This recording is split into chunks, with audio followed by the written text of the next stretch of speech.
Alright, here we go. Get your volume down? Yep. Alright, awesome. Alright, what's going on, everybody? Hey. Welcome to tonight's stream. We are excited to go ahead and start talking about something. Of course, y'all are wondering, where's the giant video game screen tonight? We're not gaming tonight. Tonight is all about Will. This is Will, also known as William H. Grimmsley, the author of the Tome of Knowledge, a book that is, quite frankly, one of my favorite books, and I left it in the room, I think. Always leaving it. But yeah, we're starting a little early tonight. Will's got a long day ahead of him tomorrow, being a cool author and stuff, so. Hey, Calla. Yo. So, let's talk a little bit about your book, Will. Okay, what would you like to know? So, first off, By a race of people known as Relithians.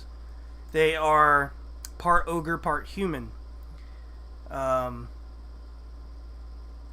His sleep has been plagued by this mystery character in a hooded cloak, wielding a gauntlet. Oh, hang on, it kind of lagged a little bit. Lag. Yeah. Alright, so let's start back over, Will. We had a little bit of a technical difficulty there. I don't know if it was just something going on with...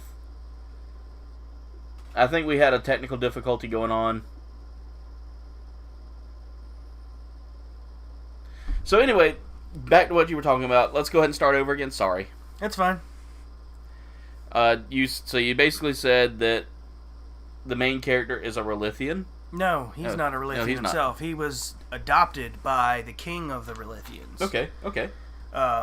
The main character's name is Creon Athenon. He belongs to House Athenon, and one of the oldest families of the Relithian race. Okay. The older the house, the more connection they have to their ogre blood. And there is a branch of their military called the Ironclad Legion. And they brandish these awesome, really hardcore heavy-duty suits of armor and weapons that only they can wield because they can activate the power in their ogre blood. So, Creon, as I said, is about to turn 21. His sleep is being disturbed by a wicked, gauntlet-wielding invader, is what he calls him. He calls him the Invader, and he's been plaguing his sleep. So, he's had that to deal with, and I'll go ahead and, since it's free for everyone on the book page to read the first 2 chapters for free under photos. His birthday gets ruined by catapult fire, and the city of Pendris, the capital city, is attacked on his birthday. Yeah. The chapter 1's called A Birthday to Remember, so a lot of irony in there. Yeah. So we've already got our first question for tonight, and Okay. Xavier, also known as Pranking the Norm, wants to know, why don't you make the books digitally? I can make the books digitally. I have them in e-format, but I gotta go back through and find the file and determine how much I'm gonna charge for those, because they're gonna be relatively cheap compared to a physical copy, of course. Yeah. He says his birthday got ruined too. Someone dropped his cake. Dondi says hi, by the way, from Life Anime Gaming. Hey Dondi, how's it going, brother?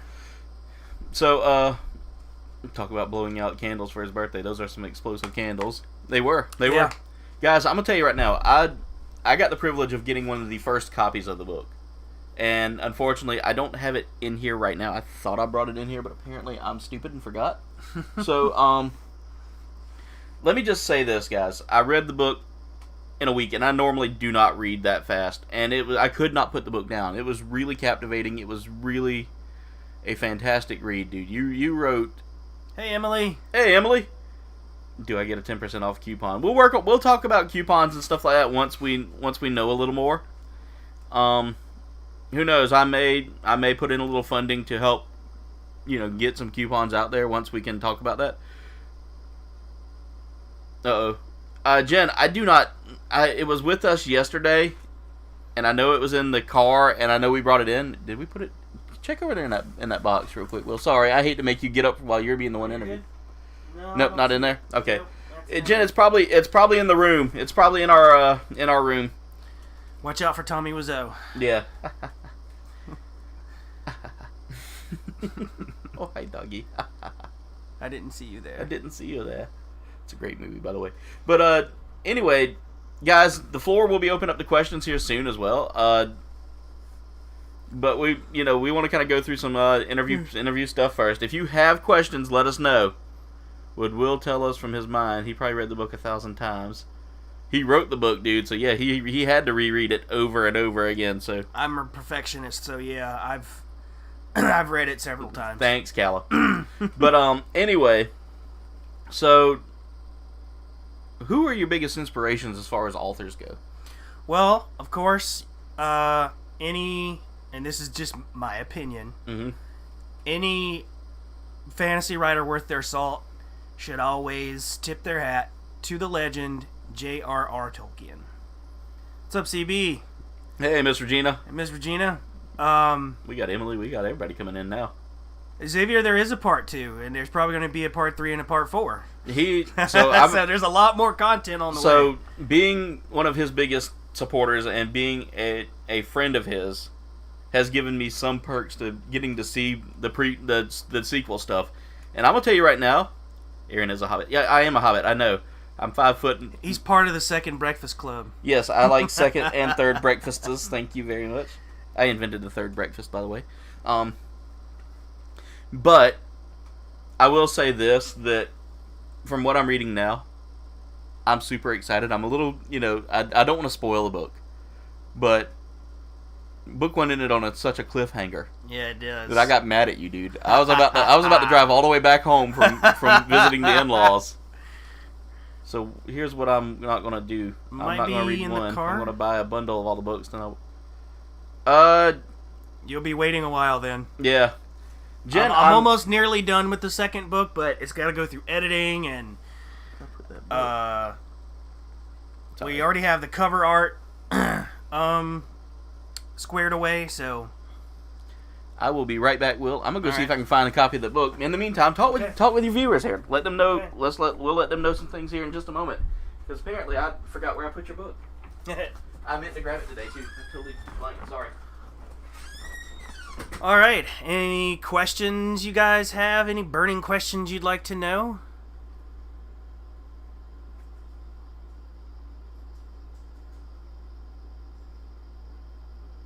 Honestly, Creon is very much like me. I based him off myself. I'm going to get a little personal note here. He has a very dark secret. What's up, CB? And he's struggling with that secret, and as you read, you will see what the secret is. And that secret is like me dealing with my depression. I never went to a doctor and got, clinically proven that I have it, but I know I've suffered from depression for many years, and I, like people that have depression and anxiety, it's an up and downhill battle. Some days you'll have a great day, sometimes you have bad days, so Creon is most like me. The writing process I took for this book, actually, anytime I write anything, I picture it like a director would, or an executive producer. I think of it in terms of like an episode of a TV show or a movie. I'm like thinking about all the different cinematic angles that I could capture if I had a film crew there, and I paint enough of a picture from my mind to let you guys know how I'm envisioning it, but I also leave it open to interpretation for you guys to paint your own picture. And Aaron has returned. Yep, found it. It was in the room. She just doesn't know my storage methods. There's a method to the madness. Okay, so whose question? I just answered Emily's and CB's. Miss Regina, the name of my book is Tome of Knowledge, the very first one. So here is a copy of the book right here. I'm sure y'all can see that because the camera shows pretty well. Ignore the top right here. We're having to actually change that right now. Due to something we found out just recently. I don't know if y'all can actually see it. Originally, the title of your book was The Keeper Chronicles: Tome of The Knowledge. series, yeah. The series was The Keeper Chronicles. Unfortunately, we found out that that's actually already in use. Yes, so I have to rebrand. But, never fear, I have researched the new title, and it is up for grabs, so I'm going to rename it. It's not going to be that much different. Cal has a question. Okay. Did you do the writing process already by CB? Yes. Okay. Cal asks, so, like, I like Steven Erikson. Does your book do, like, a chapter of different characters or stick to one main? It switches perspectives, respectively, to each character, because even though Creon is one of the main characters, I don't want it to be all about him. Mm-hmm. So, because everything and everyone in my book is connected. One of my early fans who I used to work with, he read it and he loved it, and he was trying to find plot hole after plot hole, and he couldn't find one. It was like an Easter egg hunt for him. It was great. And I said, trust me, bro, you're not going to find a plot hole. I've got all my bases covered. And he's like, I'll find it. And I was like, have fun. So, would you like to read an excerpt from your book real quick? To kind of give them a kind of a taste? So, here is Will. Let's see. I completely understand. In my college years, I wanted to be a music video director. That's really cool, CB. Yeah. That's how I thought out songs, and I heard to make it better than what they had. Yeah. That's really awesome, CB. Should I go ahead and tell them the new brand, the new series title? Or should I make them wait? Let's go ahead and talk about that a little bit. So, we did a little searching last night, and we came up with a few names, and out of those names, nothing really stuck until Will came up with one called The Keeper's Gambit. And I will tell you right now, that works. There's not a whole lot out there right now that has that name. There's nothing out there that has that name that we know of. The Keeper's Gambit will now be the name of the series. Yep. And I like it because it kind of makes sense in the long run of the story from what you've told me. Yes, because I was talking with my son about it yesterday afternoon, and he's interested in the story itself, so I was telling him why the Keeper's Gambit makes sense. And as you all will eventually get to read it, thanks, Jen. It makes a lot of sense in terms of narrative. Exactly. Dragonlance books. I never read them. Never heard of those. I might have to look into that. Yeah, I'll definitely look into those myself because I like fantasy books a lot. I like sci-fi and I like fantasy. Yours actually delves a little into the sci-fantasy. Yes.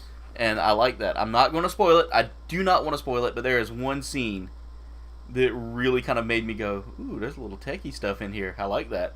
And I like the world that you have created as well. It feels like it's all encompassing. It feels very like incorporated, as in like there really isn't like you really did your research well enough to not stereotype cast a group of people. Like, some authors will go and say, oh, well, this tribe is from, a certain area, and they'll kind of base it off of a stereotype of that group. But in all honesty, you take inspiration from that group to the point where you're very respectful about it, and I like that. Yes, I try to represent each race of people, respectively. Yeah. Because I do have, I think almost every race represented so far that I can think of, except for maybe Latin people. I haven't gotten that far out into the lore of the world yet, but it's ever growing. I do have people that are of very much like African descent. Yeah. I have people that are of Middle Eastern, but I call them more like Persians. Yeah. Like the old dynasty. And I would say the Ralithians are Eastern European. Yeah. Maybe kind of like from the Czech Republic or Russia. Yeah. And I kind of got that feel looking at the way you developed your characters and your races and all that in your book. It really felt, like I said, it felt like you fleshed this out a lot. Oh, yeah. And a lot of young authors, a lot of authors who write stuff like this, don't flesh out stuff like you have. Like, you've come up with backstories. You've come up with everything. And if you could make your book a video game, what would be Creon's ultimate attack? Or is that too spoilerish? No, it's not spoilerish at all. Well, in a way, I got a feeling I know, but he's got access to powers that he doesn't know that he has yet. And as you read the book, it's going to get crazy. I will say like this. There's medieval warfare, but the actual one-on-one fighting that's in the book is very anime scale-like. So you're going to read about some epic battles ahead. Yeah. I mean, there's energy manipulation, there's martial arts. I actually came up with, I've, of course, like, maybe not the forms and all, because I'm not a... You're not a martial artist, but, you know, you... I do know a little bit of mixed martial arts myself, yeah. But I'm not going to, you know, extend it to say that I'm a master, because I'm not even an adept at it. Yeah. But it's called Shinuku, which translates from the Shinji nation, Great Fist. So the main character, as a young lad, goes to the Shinji nation and actually learns this martial art. So I think you've sold someone on that on that writing style there. That's really, and again, you had me sold the moment I opened page 1 and I got to page 30 by like a few minutes in. I will say one of my favorite. Of course, I like the main character. I really do. I really like the main character. There are some other characters I do like in there.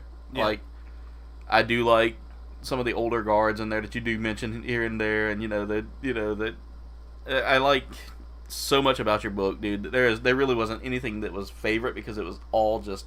Yeah, it's got a little bit. It was all character catching, you know. It's got a little bit of everything for everyone. I try to make my characters as organic as possible. They do speak a common parlance, basically. As Emily likes that question. As you get further into it, you will meet elves. You will meet dwarves, other races. I haven't really gone into linguistics yet. In my previous version of the story, I did, but that's a whole different version that I decided to scrap. I may try to look into some linguistics later on. There's actually a site, I cannot remember I can't find it anymore. I think it's an old site that got taken down. But it was, I don't know if somebody came up with these words on their own, or if they were borrowed from a lexicon or something, but it was a bunch of Elvish words. And I think I might have it saved, I did like a rows and columns table, and not an Excel spreadsheet, but something like it. And I remember cataloging the words that I wanted to use. And eventually, I'm going to give you guys a little sneak peek with this. Later on, Creon gains an accolade, a title from the elves after they witness him in battle.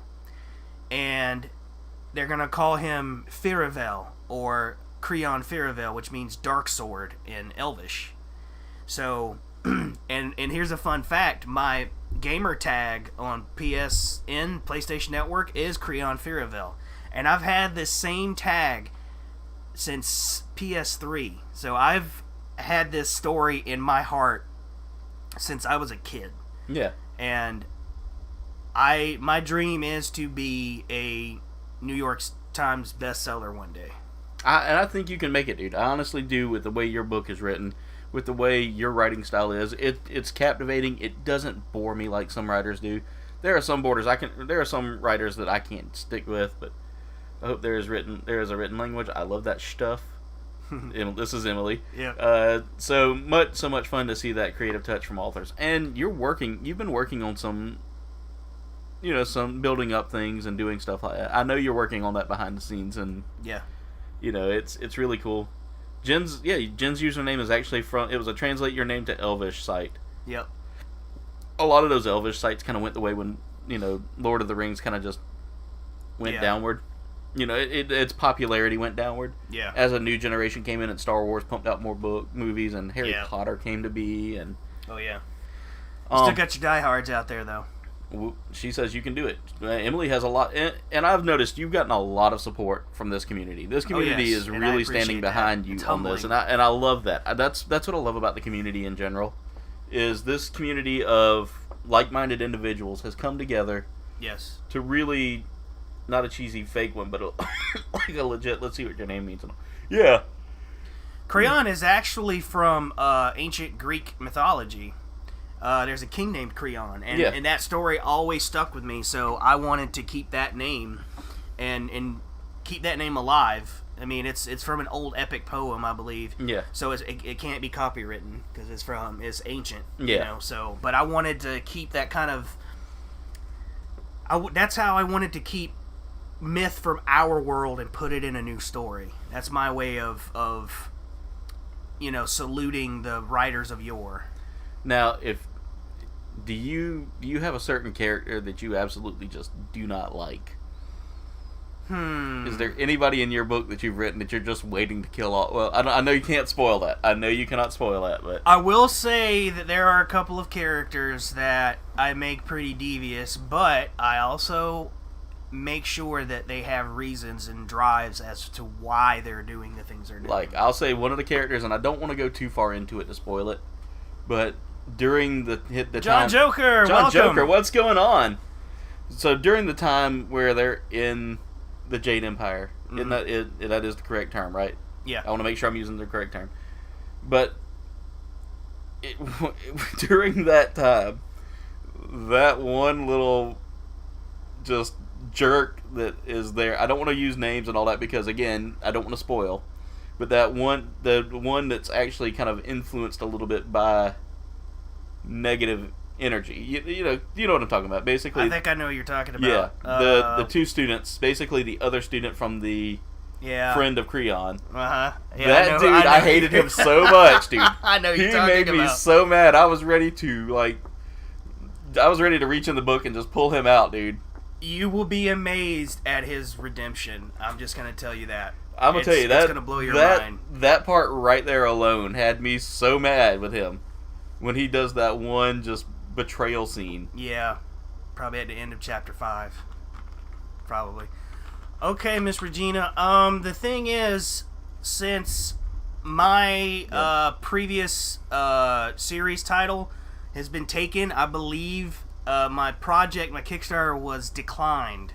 Yeah, so we're working on trying to figure out what would be the best option here, whether to try again with Kickstarter, self-funded ourselves through our own crowdfunding, which we're working on right now, as a backup in case something does happen, or like maybe setting up a PayPal account for the book itself, or setting up something. Which I already have. Yeah, you've got something set up for it. I was actually gonna direct that question to you, the viewers, and future fans. What would be easier for you guys to do? Most any crowdfunding situation, they're going to take some of the money, because they have to support themselves, which is totally understandable. Yeah. I'm kind of on the fence about trying again with Kickstarter. I mean, I didn't know that at the time after I did my research, thanks with Dondi's help. Yeah, Dondi was a huge help that day. And Emily was Emily as well. Great help as well. By the way, hats off to both. hats off to the L.A.G family there of Dondi, Emily, Miss Regina. Y'all were very welcoming, very warm-hearted, and super supportive of helping Will get this started as well. It's been hard. Dondi was wondering if you would eventually down the road like a tabletop game developed, because that would be great. I could word that better, but you know what I mean. Yeah, we understand that completely. I would love to see my story represented in all sorts of different types of media. I would absolutely love it. Yeah. I know you answered who was your favorite character.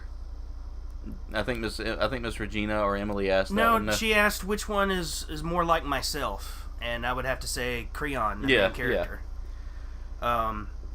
Because you were going with the book, but I'll reiterate what I said. Yeah. He's living and struggling with a dark secret, and the more you read it, the more you see it come out, and I base that off of my own battle with depression and anxiety. Yeah. And that's where I poured my own heart and soul into this story. So one of the things I like is that you have this mysterious race known as the Keepers. Right? Yes. I'm getting their name right? Yeah, they are called the Keepers. Yeah, the Keepers really like I said, that prologue. I'll read it here soon. Yeah, we're gonna read the prologue here in just a little bit. I wanted to get enough people in here watching to kind of feel that. That prologue, and Jen's got a question after this one, Okay. but I will say that keeper is devious, dude. Like Yes. they are, and it's not an evil devious. It's more of a chaotic, neutral kind of devious. I would actually consider them lawful evil. Lawful evil. Yes. But this is true. I mean, they're very lawful because they're very by the book. They're understandable. They're not like just the Joker would be chaotic evil. Yeah. Because he's all about chaos. So Fan art is welcomed. And Jen has a question here. Live action, Jen, all the way. Yeah, so Jen's question was, here, if you could make it into a visual piece, what would you prefer, TV miniseries, full movie, or would you prefer primarily live action or cartoon? You said live action. And in terms of live action, I'd say TV shows are really getting much more like the movie treatment. You can do more with a TV series, I feel, than you can because do with you can get the true meat of the story played out over a set amount of episodes. Yeah. Countering to, a 2-hour movie.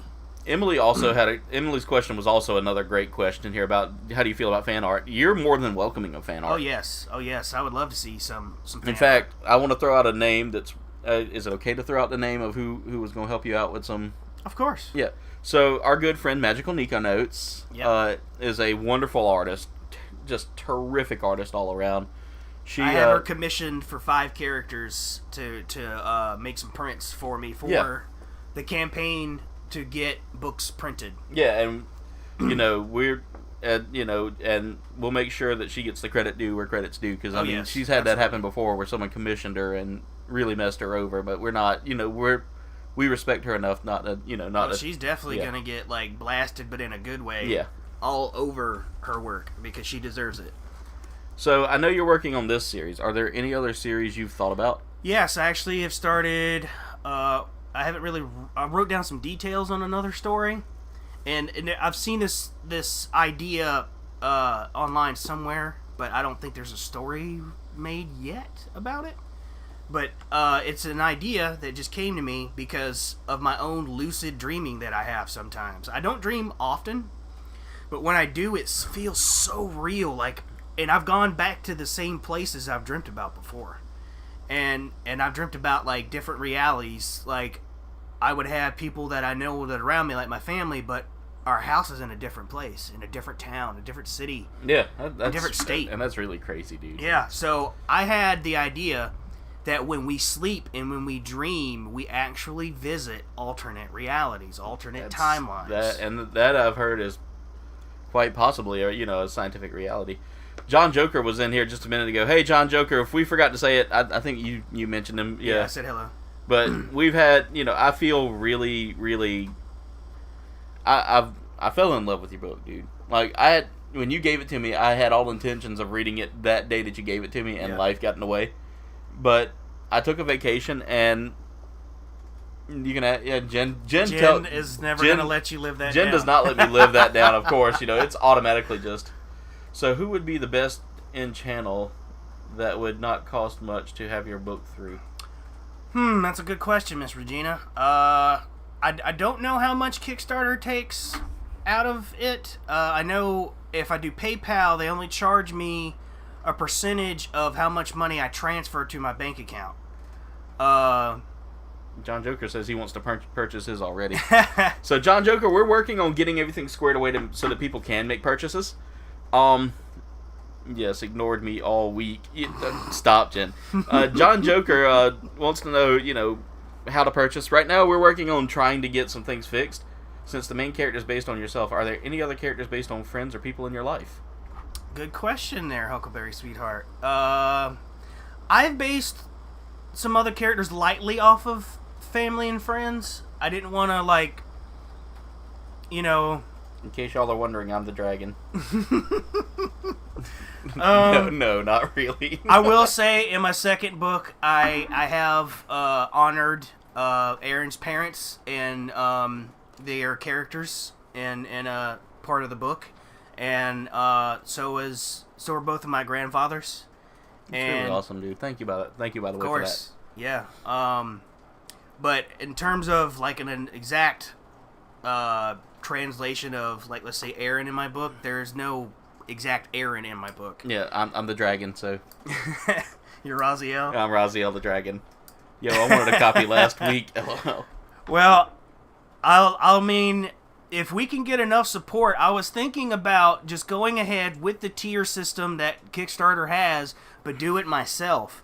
Do you guys think that we could garner enough support that way? I believe we could, dude. In all honesty, I believe we could. No, you're good, Shade Tree. Alan, you're always good, dude. Welcome to the night stream, Huckleberry and Shade Tree, by the way. Thank you guys for joining.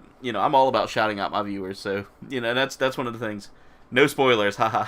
Is there a way that people can buy it right now through your PayPal? Yes, but here's the thing: the printer I use, and pretty much any printer that I use, I have to get up a certain amount of funds to get a certain amount printed. I can't just call up and say, "Hey guys, I need a book printed like right now." They won't do that way. I have to buy at least 10 a piece each, at least 10 every order. So what I'm trying to do is to get up enough money to buy a certain amount, and my Kickstarter goal was $3,000. That would allow me to buy over 200 copies. So that's what I was trying to go for. But I can lower the goal right now just so that I can get copies out to you guys ASAP. So if you guys think that we can get enough for, I don't know, maybe 20 to 25 copies, that is very doable. Emily says yes, we can. We work that out. Might as well use it. And she's right. Why don't we go ahead and say it today that instead of using Kickstarter, instead of using any other crowdfunding, we will set up using our own called Punch Founder. Thanks to Toad McFarlane. So we're working on setting up something here now so that everybody can donate, and what we'll do is we'll use like a scale tier rather than using just a single value tier. Yeah. So like say $1 to $19. If you donate that. Yeah. Well, it went 1, 10, 20, 40, 60, 100. Yeah. So I mean. So if you want to give more than that, you're good, Shade Tree. Yeah, I'll tell you what you missed. Important thing. But if, like, let's say you wanted to donate $5, you'd still get the $1 reward. And I think the way we'll work this out is we'll work on trying to set up something. Maybe get together with someone who's a little more familiar with setting up web pages to get a web page set up for you. Yeah. And where they could, help get us set up with the links to pay, to set donations to your PayPal. Yeah, because now they have like Linktree now. Yeah, Linktree's a good one. Send you to wherever you need to go. We're gonna set up everything we need. We're gonna get together with a few people to kind of help us out. So when can we do it? Let's see. We got to figure out a good. Hey, you can even use like Wix or something. Yeah, this is true. We could use different websites. I've got to find time to really sit down with Will because of our schedules conflict so much. Like you work the days I'm off, I work the days you're off. Yep. So it's never right now is not cohesive enough. So Nathan Bowden, what's going on, dude? Welcome. Shade Tree, just real quick. For those of y'all that are just jumping in now. An important development that I discovered yesterday. My series that I once called The Keeper Chronicles, unfortunately that name has been claimed, but I didn't know about it because whenever I first got the first batch of books printed, I didn't see it anywhere on the internet. So, and it seems like it was fairly relatively new. Yeah, when that happened. So I went ahead with it, but I learned that in 2015 another author has got The Keeper Chronicles owned. So I have looked up the new series series name, The Keeper's Gambit. It's not that much different. And I think once you all are able to read the story, The Keeper's Gambit will make a lot more sense. So that's one important thing. Another important thing, we were talking about how we're going to get the copies printed and how much money that we can get and how we were going to get it.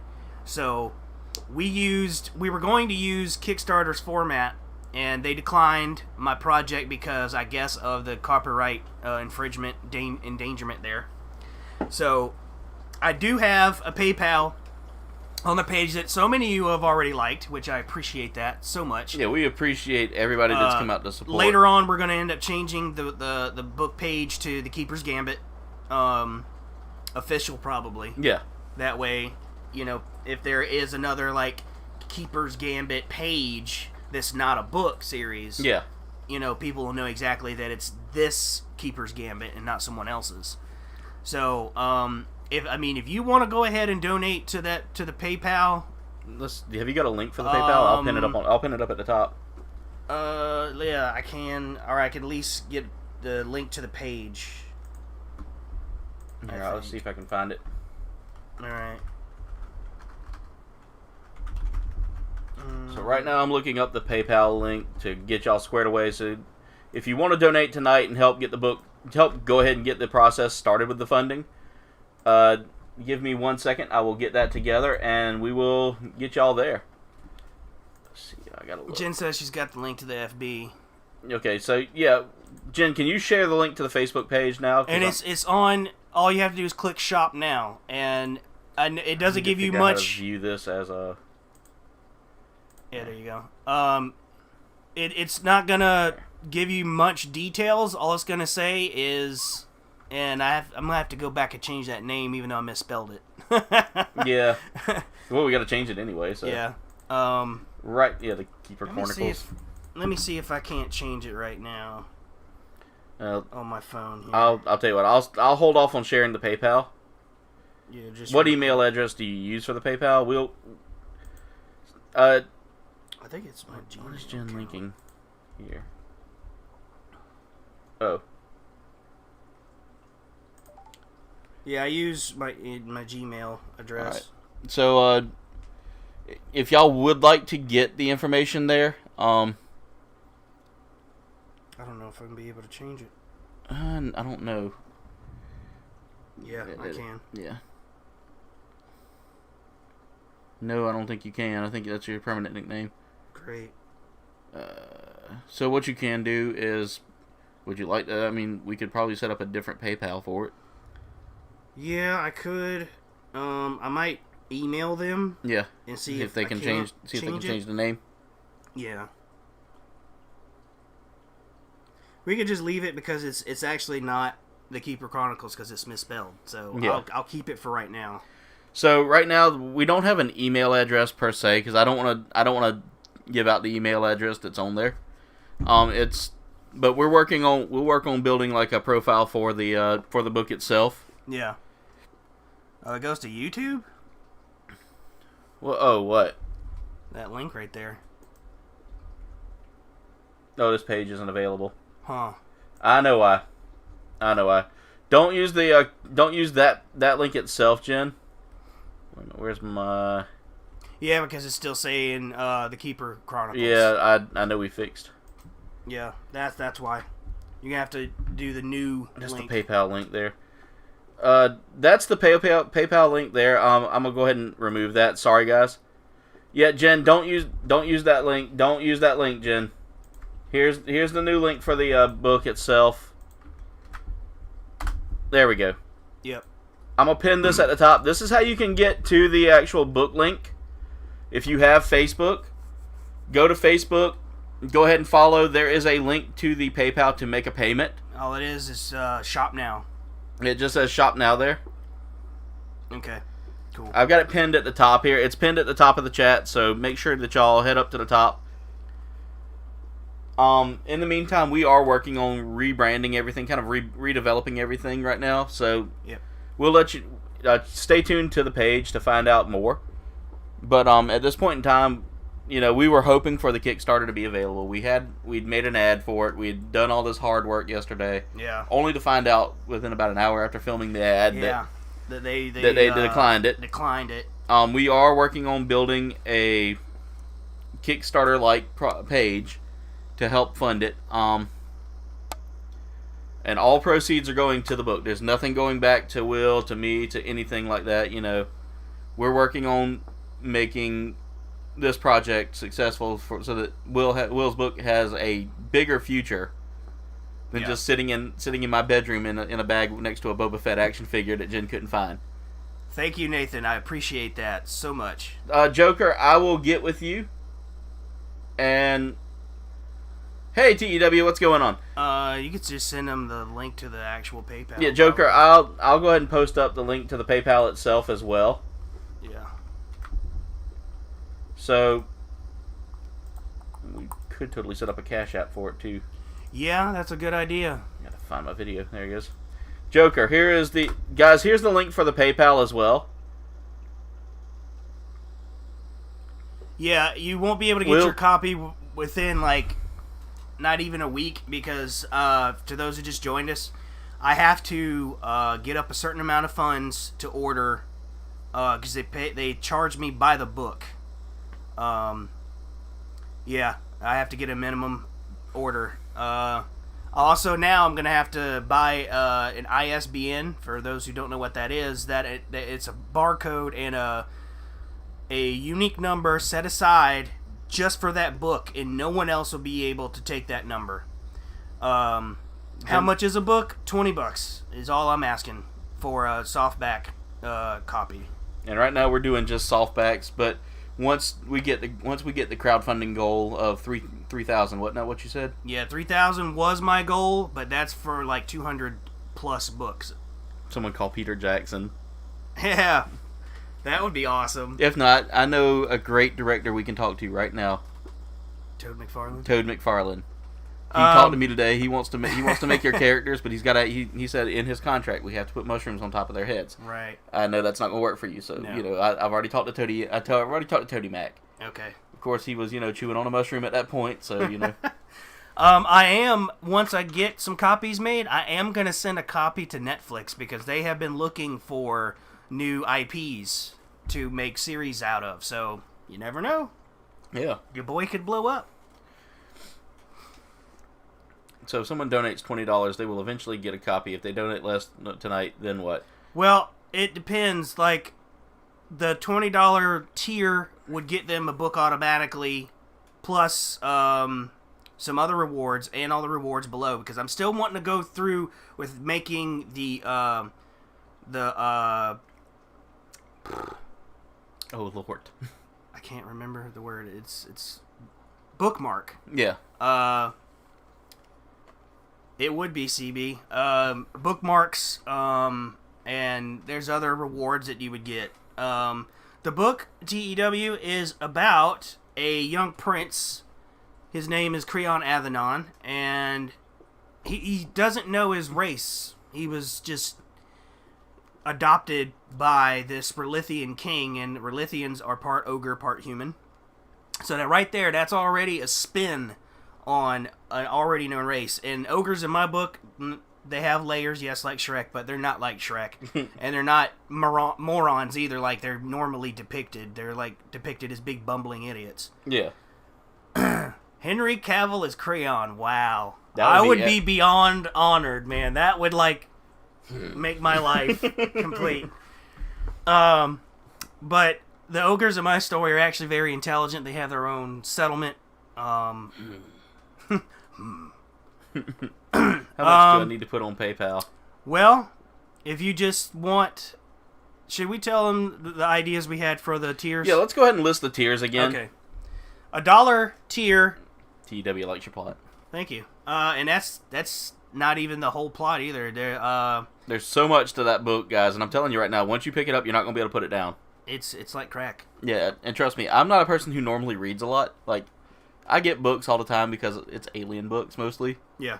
Or it's a book that I think sounds interesting, and I'll read it. And like for instance, we had another mutual friend at one point who was an author. Yeah. And I tried to read her book, and it took so long to get developed into it that I got lost. Yeah. Your book, I could never get lost. In fact, I could not put it down because you kept me compelled to hold on to the story, which was really cool. That's how. So anyway, getting back the $1 tier.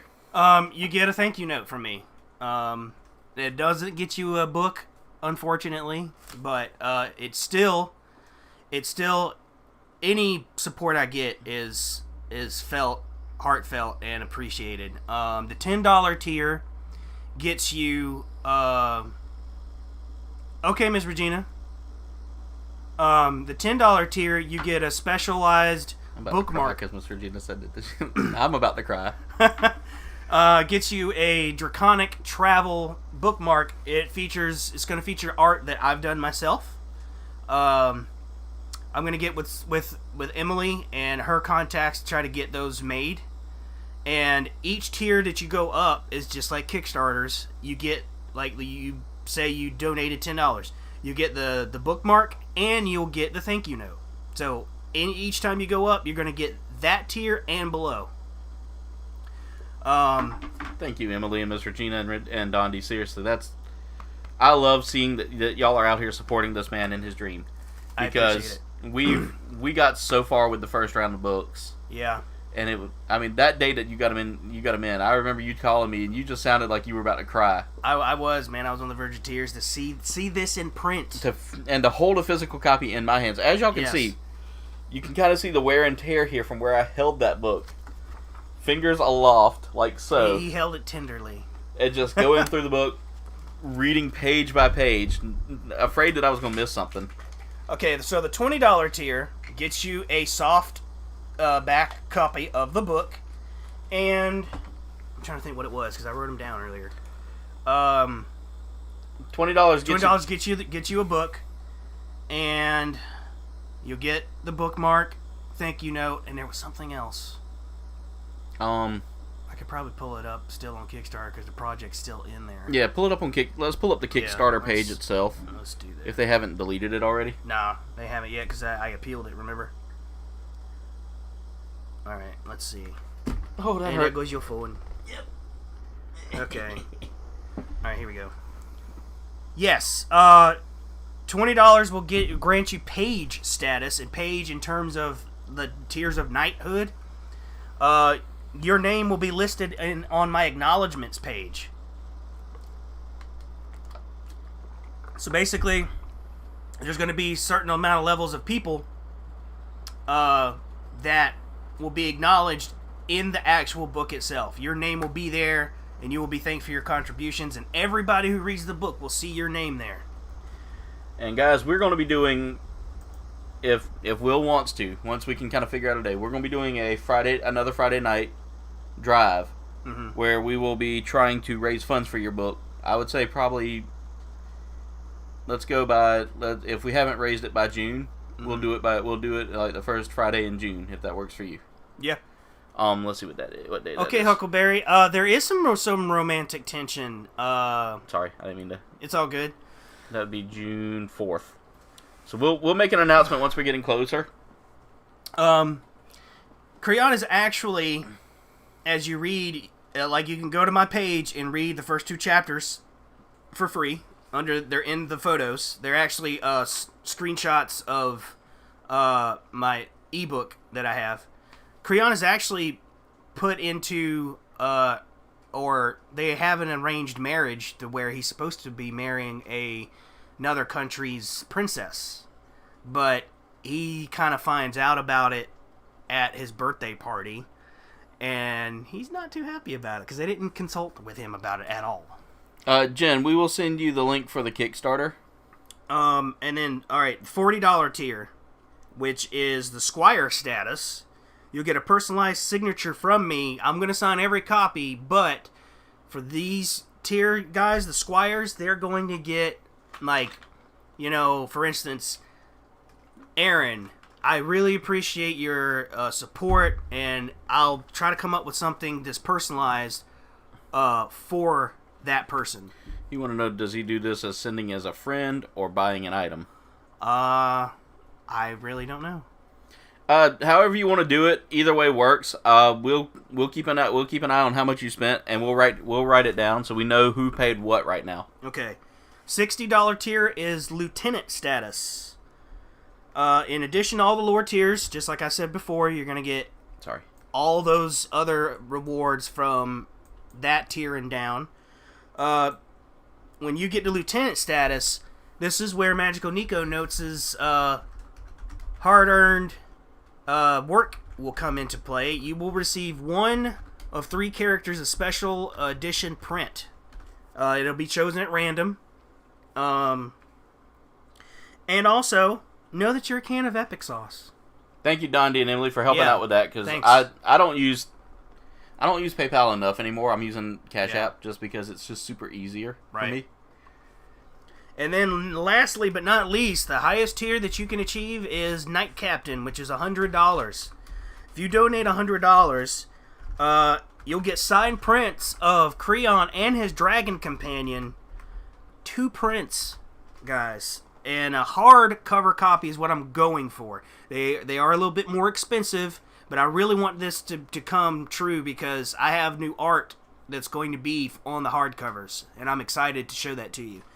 And I think it's the $40 and up. Also, you'll get a specialized numbered copy that shows that that's a unique print of those books. I'll probably get like a nice Roman numeral stamp set and mark them myself. Yeah.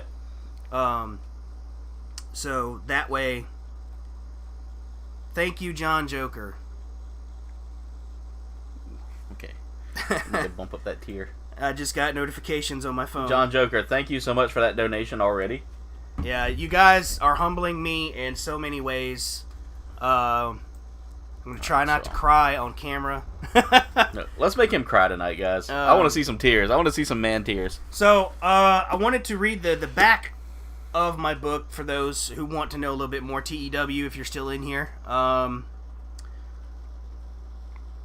If you guys want me to read this, and then I'm also going to read the prologue. Yeah. So, Jen goes, John Joker. John Joker really is one of the best guys out there, dude. No problem. Want to show support, and I want to read your book. Okay, Jen's gonna kind of give a printed out tier, and I want to kind of pin. Okay. This $1 message. tier, personalized thank you, no book, right? Yeah, 10 tier, specialized bookmark, no book. book. $20 tier. Paperback copy, name and list and acknowledgments. Yep, that's correct so far. Yeah, we could probably set up a Patreon. Well, that's like a monthly tier, rather than I don't want to do monthly to people, you know. Yeah. We'll figure out a way to set up a payment schedule other than just using the PayPal. The PayPal right now is probably what we're going to do right now. $40 tier. Personal signature, unique $60 number, copy tier. of book. Yep. 60 was the next tier. 40, then 60. Okay. 40's there. 60 special edition print of 1 of 3 characters. Yep. $100 tier sign prints of Creon and Dragon Companion hardcover copy. Shade Tree just sent you some money too, apparently. Thank you, Shade Tree. Right, I'm gonna keep a list for you here of what we get tonight, so that way you can keep up with who all you need. Yeah, who did what? Okay. All right. So I'm gonna read the back real quick to give you an overall look into my world. Behold the world of L'Oreal, a fantastical place where amazing things occur. Follow Creon Athenon, the Prince of Raliath, as he struggles with a dark secret. A hooded man wielding a wicked gauntlet haunts his sleep. Tensions rise between nations as war looms on the horizon. And just what are the enigmatic keepers?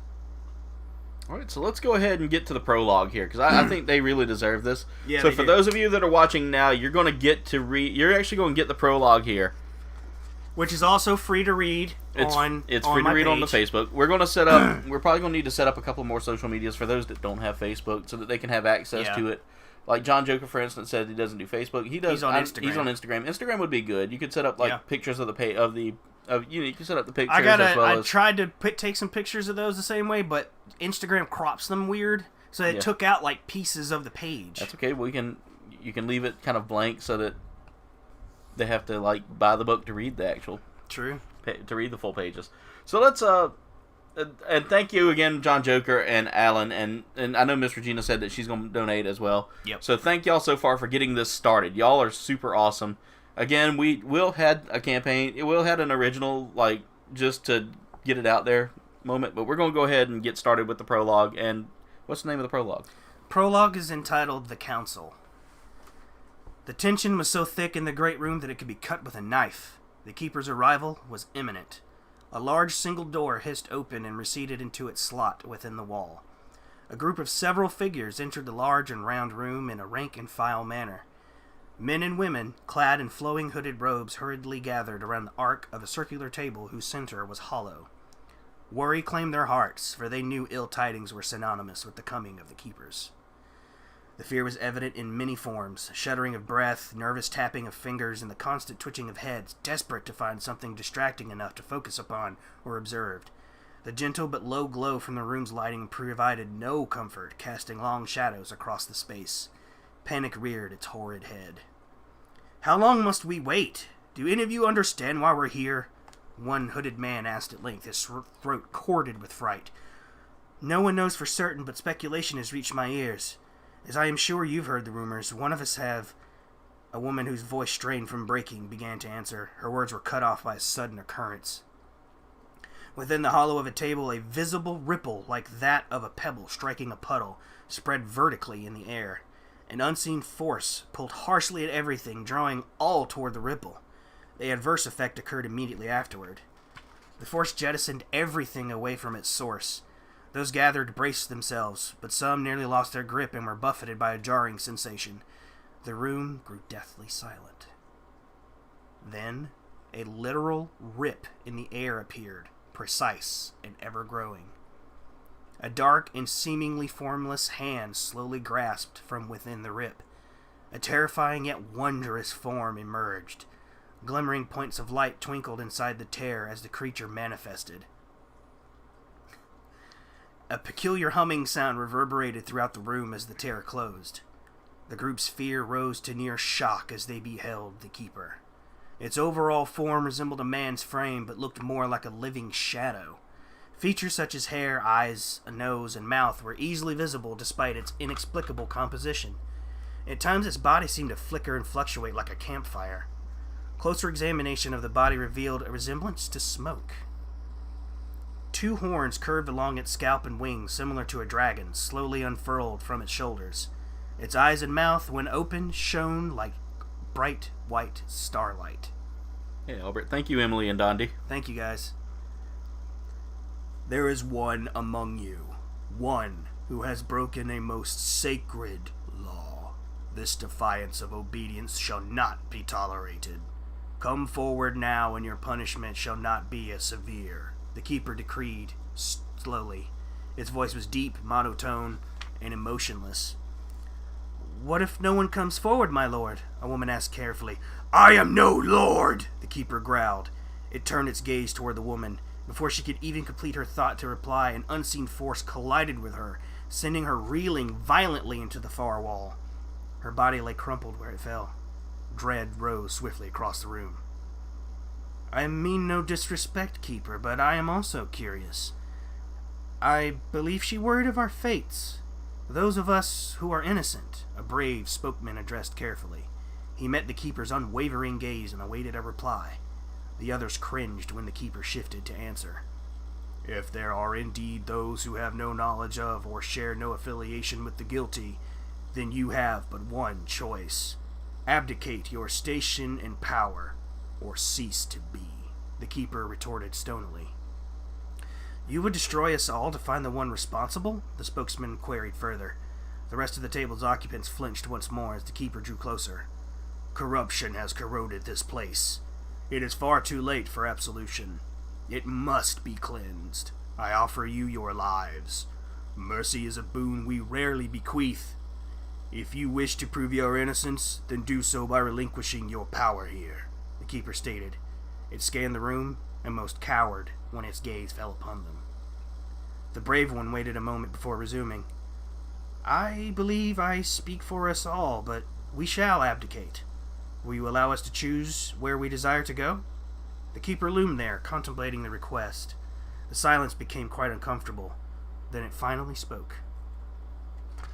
"I shall allow this. Our business here is concluded. You may go."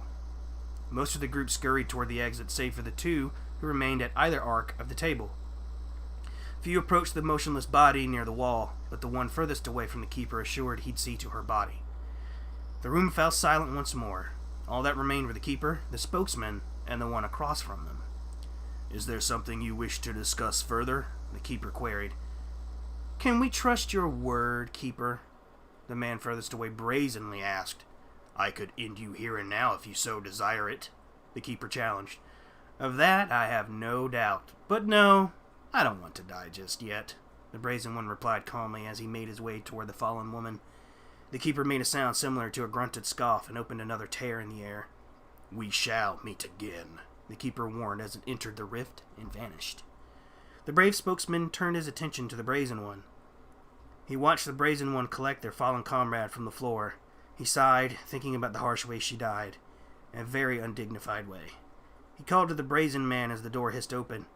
So, where shall you go? Haven't decided. What about you? The Brazen One asked in return. Perhaps a forest, so I can listen to the Ints babble on about their days as saplings. The spokesman responded with a smile. Quaint. Say, the spokesman began. The Brazen Man asked. He had turned his head back toward the table. Did something seem off about the Keeper? The spokesman queried. He stared off into the table's hollow. What do you mean? The Brazen One wondered. Nothing. Never mind, the spokesman said dismissively. Very well. Suit yourself, the Brazen One scoffed as he walked away. The spokesman remained alone in the great room for a time, pondering how severe the situation was. Ominous thunder in the background. There had not been a cleansing in a very long time.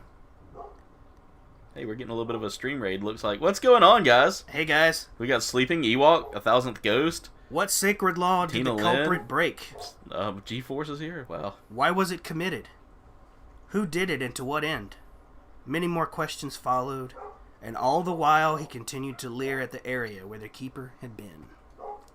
End. Prologue. That is, bro, I'm telling you, when I read that the first time, I got goosebumps, and I was like, okay, where's this Keeper at again? I gotta find him. Welcome, everybody. Stream Salacious raid! Nice. We've got a Thank you, stream CB. raid guide. So, guys, again, thank you all. Monkey lizards rule. This they do. In fact, Salacious Rome, they are some of the best they are some of the best space creatures out there. Yes. Ooh, the drama. Yes, we've had barking dogs. We had thunder and lightning while you were reading that. It is just... This is awesome. Guys, this is so awesome. Thank y'all for being here tonight. Yes. And thank you all for coming in from the stream raid. Arcade Pop, what's going on? So, guys, again, if you're just coming in, you're just joining us, Will has been working on this book now for a little while now. A little while is an understatement. Read chapter 1, read chapter 1, read chapter 1. Maybe I should update everybody who just came in about some of the key points. I had to rebrand my series because the Keeper Chronicles is already taken by another author. They published their work in 2015. Yes, smash the like button. Yeah, definitely. Arcade Pop, thank you. Thank you, Arcade Pop. But the name of the series is called The Keeper's Gambit. It's not anywhere on the internet that I saw. I did my research. So the new series, well, it's not a new series, but the new name of the series is The Keeper's Gambit. Tome of Knowledge is still Tome of Knowledge. And a while back I did reveal the title, the subtitle of the second book, which is nearing completion, Return of the Sages. Shall I read chapter 1? Let's see. What kind of emoji should we put in here? All right, guys. If y'all want to hear chapter 1, let's find an emoji real quick. Will, I want you to pick the emoji since this is your book. Do you? A moon? Sandro Pancho, what's going on? Welcome to tonight's stream. You want to do a crescent moon? Yeah. Let's see some crescent moons. All right, so one. They do have a crescent moon. I just gotta find the thing. I think it's part. Chapter 1 is, let's see. All right, John Joker. Thanks, John. I'm definitely gonna be hopping on your book. Thank you for all the support today, guys. You know, if you have a chance, go over and check out John Joker as well. His stream will be coming up here soon. If y'all want to hear 20 pages, Tina Lynn's already given us a crescent moon. Ooh. They want 20 pages. You might be here all night, dude. Okay. CB Hunts puts a crescent up. The other guys that have just joined, we are using my PayPal. It's at the top. No, that's the Facebook link. I can put the PayPal. But you can access my PayPal through that link. It's in the Shop Now button. I think I've already got your PayPal linked. We're still doing the format of Kickstarter tiers. The lowest tier is $1. Next up is 10, 20, 40, 60, and 100. Hey, Blue Sasquatch. Yes, it's live. Yes, it's live. That's his thing. Yeah, or I could reread the prologue for those that came in halfway through. I wouldn't mind rereading that again. Yeah, we had to go with a new title of the book, a new title of the series. Yeah. Just because apparently someone went out there and had already created the Keeper Chronicles. Apparently that is a popular name. So Jen's getting the tiers up right now for y'all. So if you're looking to donate, I've got the PayPal pinned at the top. Here are the tiers you can do. $1 tier all the way to $100 tier. So the $1 tier is a personal thank you note from this gentleman here. It's got lizards in it, dragons. Has the book got monkey lizards in it? It's got lizards and maybe in the future there may be some monkeys. Yeah. All right, so which would you guys rather hear? The prologue again or a little bit of teaser of chapter 1? I think we give them... I like sharks. I like cheese. Yeah. For Carnage. Our buddy Carnage.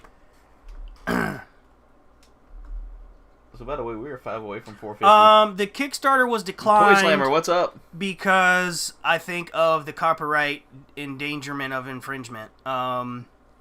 So yeah, we're gonna do this ourselves, and still gonna same format, just no affiliation with them. Yeah, we did a GoFundMe. Yeah, Ewok knows about the GoFundMe. The GoFundMe really didn't pick up a lot of steam like we were hoping it would. I had a couple of people donate to the GoFundMe, but it's already been closed out automatically, so... yeah, I'm about to say, if you don't reach your goal on GoFundMe, I think they refund the money, or do they give it... No, they go ahead and give it to you. And so you've already got that towards your book? Yes. Yep. Yeah. Okay, we got... Mr. Gino wants chapter 1. Alright, we got a prologue, we got a chapter 1. Toy Slammer, welcome to the stream tonight, by the way. Yes, welcome. Yeah, you might be here till about 10 o'clock tonight, dude. At this rate. You might as well get comfortable. Alright, so let's get some more votes for either the prologue again or chapter 1. Alright, Thousandth Ghost. No rush, man. Yeah, y'all... There's gonna be no limit of time on this. I don't think Check your... I'll be all over that PayPal. Again, PayPal links are up at the top, and... Oh, wow. Wow, guys. Oh, you guys are awesome. Hold on, here we go. Alright, those are all those right there. Alright, let me see what we got. Okay. Alright, so I'm keeping a list for Will right now for tonight. Holy I know who that Kwanzaa. is. Thank you so much for that donation, Emily and Dondi. Okay. So chapter 1. Chapter 1 is 20 pages. Read it as Sean Connery. Can you do a Sean Connery? You think you can do a pretty decent Sean Connery? My Sean Connery's rusty. It's not that bad, Sean. Do you need me to read it, Sean? No, I can read it, Sean. Oh, there we go. All you have to do is make sure that all of your S's are SH's. Yeah, shush. Shush. Shuck it, Trebek. Trebek did shuck it right after. Read like 5 pages of chapter 1? Yeah, we can do that. I can do that. Leave you on a cliffhanger-ish type situation. Maybe we should create you a TikTok where you describe your characters and stuff. Oh, Lord. I'd said I would never do TikTok. To, like, Dua Lipa. You want me? I actually like that song. In fact, I'll actually do a TikTok for you of that video with your book with my eyes and mouth on it. That would be hilarious. I need you to help me with that since you want to get a copy of the book so bad. All right, so I'll read 5 pages of chapter 1. How about that? That sound good to you guys? I can definitely do Meatwad. All right, here we go. We're reading it as Meatwad. Okay, guys. Since that donation was made by them, they get to pick the voice. Chapter 1, A Birthday to Remember. Alright. Kern, surrender yourself to me. The nightmares came again, but these felt more frighteningly real than the rest. Visions of dark and winged shadows chased him, haunted him. He felt their wings buffet in the air, and then the one in the dark cloak, the one he called the Invader, always appeared last, beckoning him.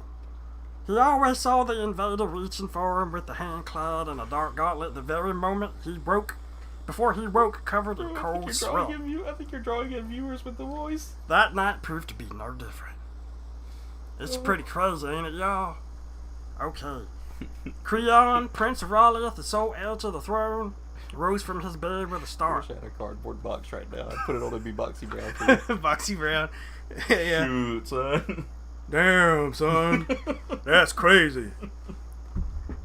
His hand fumbled blindly in the dark as he reached for his bedside table. After the loud clatter of objects hitting the floor subsided, he at last discovered a familiar globe-shaped object. Within moments, the immediate vicinity became bathed in soft light. Emily, we're working on that. Oh, it tickles my throat if I do it for too long. I don't see how they did that. They had breaks, probably. Yeah. Within moments, the immediate vicinity became bathed in soft light. Apparatus had been invented by the elves of Kelnoria across the sea in the west.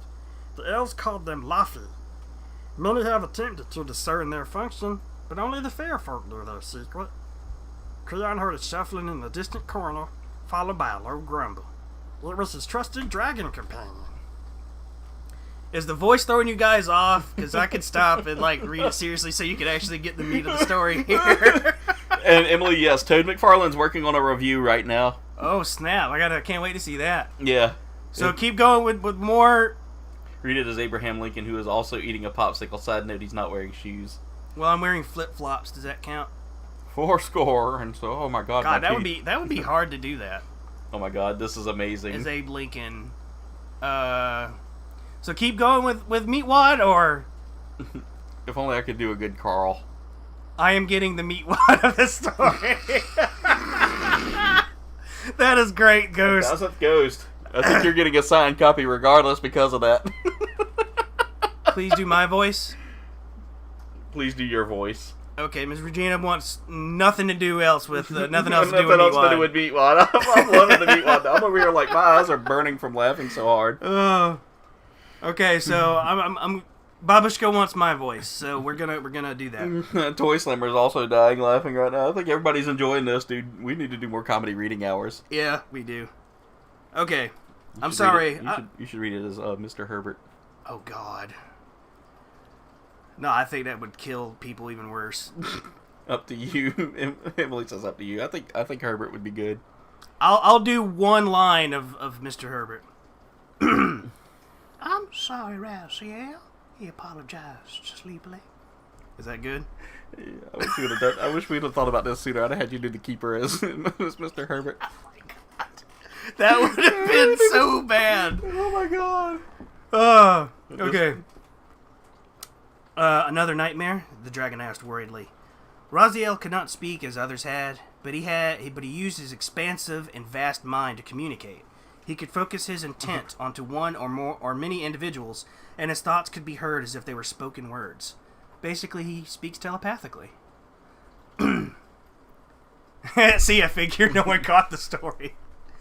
Basically, he was getting plagued with nightmares. He was having visions of dark and winged shadows chasing him, hunting him.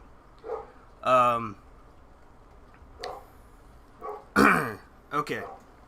Yes, Creon nodded wearily. The prince drew his knees to his chest. It's been happening more and more lately. Are you alright? Raziel asked, expressing concern. I'm still alive. Try not to worry so. Creon chuckled uneasily. Did you see him again? The invader?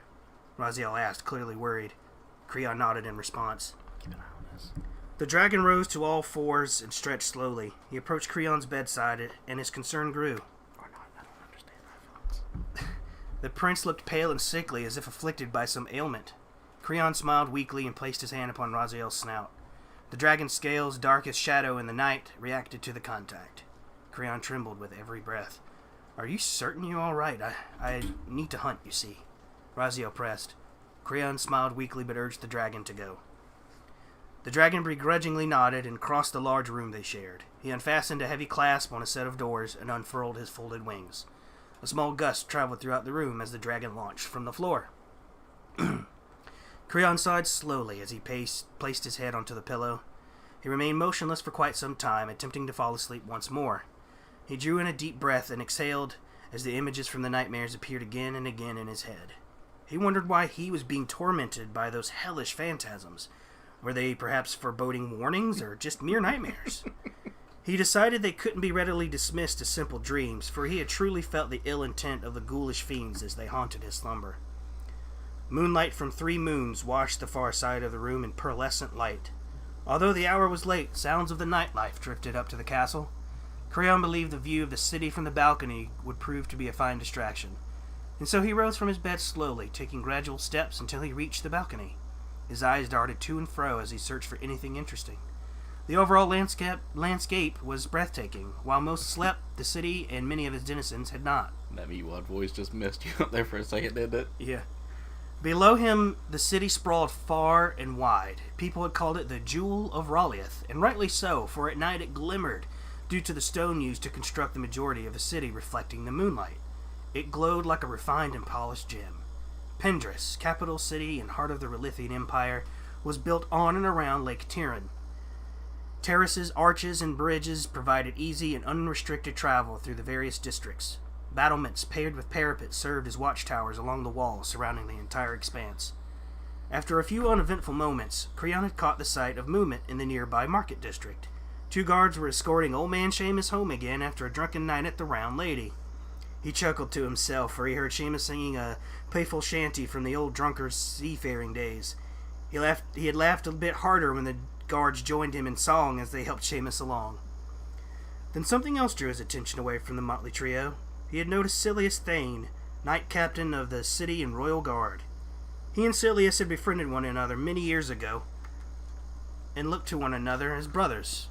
Silius was pacing along the city's ramparts, peering out beyond the city's borders. Does the Brood Witch make an appearance? Maybe. Creon worried about him often, for the knight captain truly worked far too hard. But he understood Silius's determination, for they both shared a love for their city and home, the Ralithian Empire. They had also shared a bond and understanding, for neither of them were solely Ralithian, save Silius, who was half as such. Creon suddenly felt that he was no longer alone. He turned to find the man who raised him, the King of Raleigh, standing in his doorway. Root smiled until he noticed Creon's condition. The king moseyed over to his son and stood next to him, saying nothing. Creon acknowledged his father with a weak smile. "Raziel on the hunt?" The king's deep voice rumbled. Creon nodded in affirmation. A few moments of silence followed. "Pendris truly is magnificent at night, isn't she?" the king asked. "She is indeed." "Can't sleep either?" Creon wondered. Root sighed slowly and said, "I am very tired, yet my mind is quite restless. Perhaps a tonic can help us." "You rely on those too much, father. When I get restless, I just look out across the city and think of all the blessings in my life, and it soothes my spirit." Creon replied kindly, "When you say it that way, it makes perfect sense." Root chuckled as he placed a broad hand on Creon's shoulder. "Silius is out there again," Creon pointed out. "You two worry me, you know. Never taking proper care of yourselves. What am I to do with you?" Root chuckled as he ran his fingers through his well-kept beard. "Worry not, father. Silius and I, we watch out for one another," Creon reassured. Yes. I meant to ask you about that. The others treat you all right, despite you being..." The king trailed off. "Different?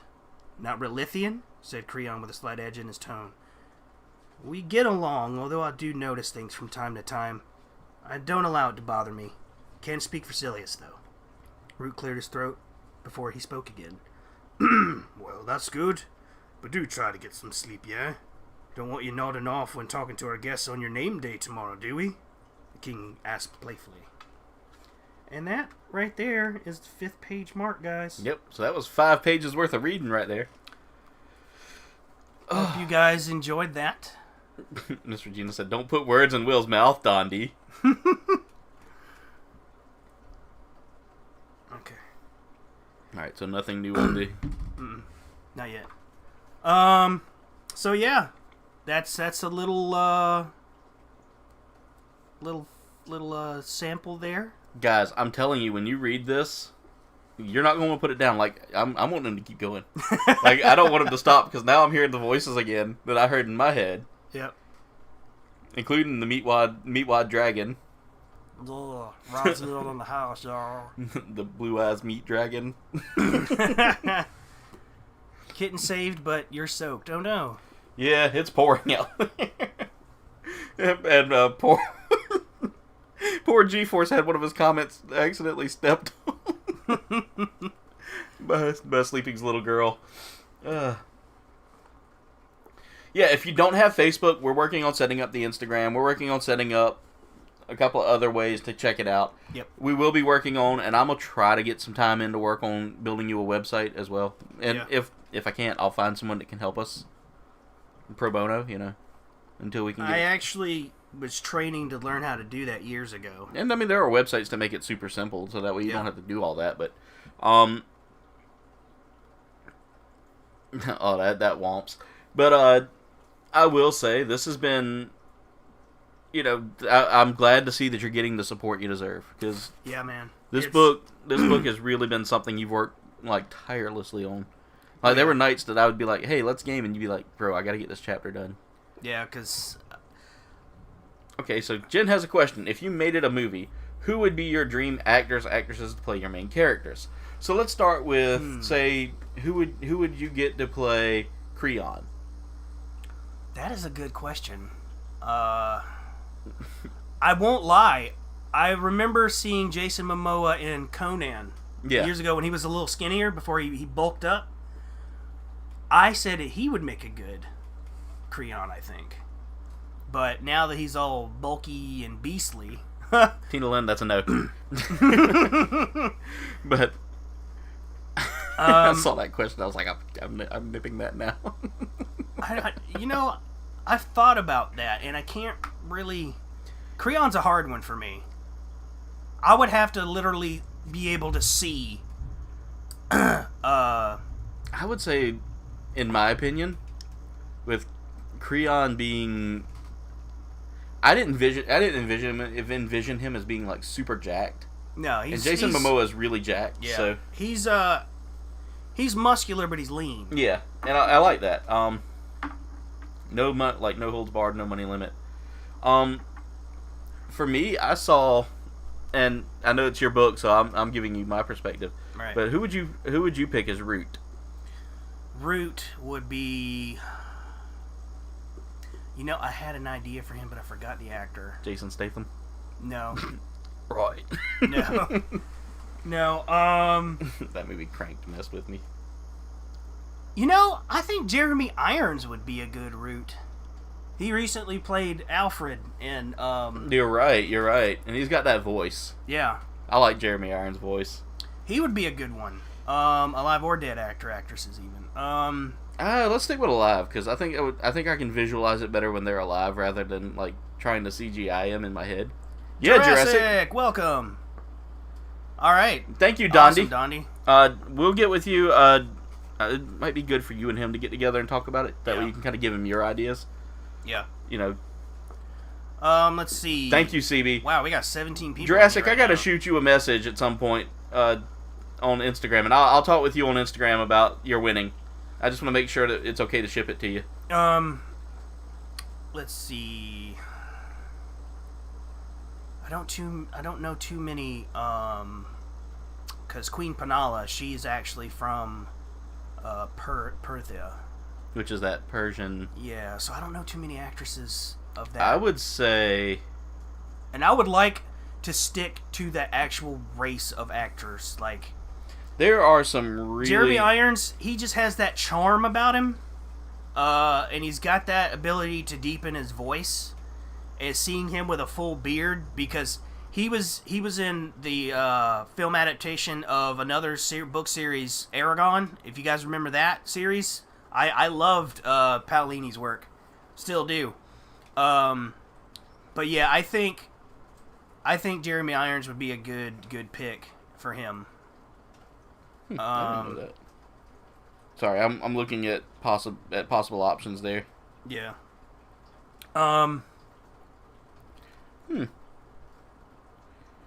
So, apparently Salma Hayek. She would be a decent one, but she's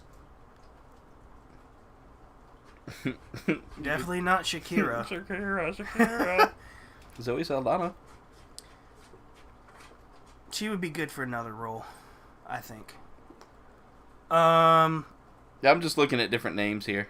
Yeah, the movie, in my opinion, did not do the books justice at all. They went kind of like left field with it. You can get Paula Abdul. No. No. Let's see. Who else? They rarely come out of their trailers. All right, Silliest Thane. He's got tawny hair, and he's kind of average build. I can hear Conan scratching at the door right now. Let me in. I want to go to bed. Who would I cast the Silliest Thane? I can't remember his name because he's Swedish, but the guy who played Jaime from Game of Thrones. Oh yeah. He would be a good Silliest to me. What is his name? Walter Kostow? I think so. No, that's not. No. Walter Kostow. Someone else. The Keeper in the prologue. That's a good one too because that would be a CG character basically. Someone with a good deep voice. Someone who's good at doing that. If I could get Steve Blum. Nikolaj Coster-Waldau. Yeah, That's it. I knew it was Coster-Waldau. Is it Bloom or Blum? Stephen Blum. Blum. Steve Blum, who's done a lot of voiceover work. No, it's Bloom. It's Bloom or Blum. I can never say his name right. He would be one of the most ideal, iconic voices for the Keeper in the prologue. If not, then you could always get Yancey, the guy that plays Mr. Krabs. I can't remember his last name. Yancey Brown? Yeah, Clancy Brown. Clancy Brown, that's it. Yeah. Creon, me boy. All right, thanks, Jurassic. See you later. Jurassic, definitely. Thank you for popping in, dude. Tina knows. Tina knows the name, yeah. Steve Blum. Dude, him playing Spike Spiegel really was like my first time ever hearing his voice and recognizing it. Yeah. Because I did not realize he was also what was the name of the robot from Toonami? Now that you've asked me. Yeah, now that I asked he you. was Tom. Tom. Yeah, he was the voice of Tom as well. Yeah. He's been in almost every single iconic anime there is. Yeah, he really does some amazing. He's an amazing voice actor. Idris Elba would be another good one for the Keeper too. Oh, she just blew my mind. You're onto something there, Emily. Actually, he would be. There's another Keeper I introduced later in the prologue of the second book. He would probably be a good. Do they challenge each other to a dance-off? Yes, they do. I challenge you to a dance-off. Yeah, Idris Elba would be a good. He is a really good actor, by the way. Yeah, he doesn't get enough roles, in my opinion. No, he needs more. We need more Idris Elba out there, guys. We do. Hashtag Idris Elba for life. Yeah. There's another character that is introduced later. She is the personal handmaiden to the Queen. Mm-hmm. Katrin. I would see Millie Bobby Brown as a good Katrin, I think. Yeah. I think she would be a good Katrin. Millie Bobby Brown's such a versatile actress, too. She is really good. Like, watching her in Godzilla vs. Kong, put on a different American accent than Eleven's. You know Eleven's? Waffles. Yeah. To her is like, come on, guys! Yeah. Like, she does a really good American accent without having to put on, like, a southern drawl. Yeah, and I've seen her in the Godzilla movies, too. She's pretty good in that. Now, I love the character directions and all that, and I really do like. Yes, the dance off is how the second book ends. Didn't you know? I did not. Thank you, Jen, for spoiling it for me. That's news to me, Jen, because I haven't even gotten to the end of the second book yet. Well, that was actually pretty good.